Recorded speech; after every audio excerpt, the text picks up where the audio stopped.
नरोत्तम महापात्र और बुबू भाई को से आम परिवार तरफ सुंदर उपहार दे संबर्धित करेंगे।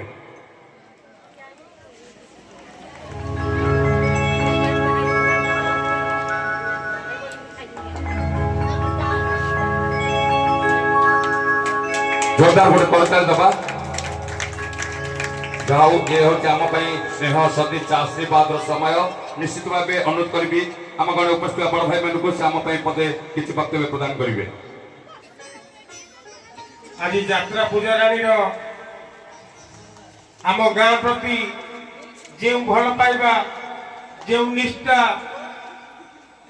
ताकर समस्त कार्यकर्ता को मु हार्दिक हार्दिक अभिनंदन आ शुभकामना ज्ञापन करुच्ची।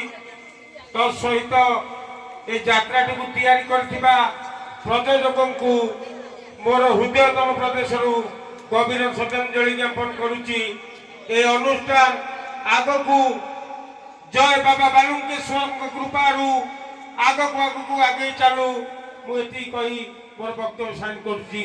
जय जगन्नाथ।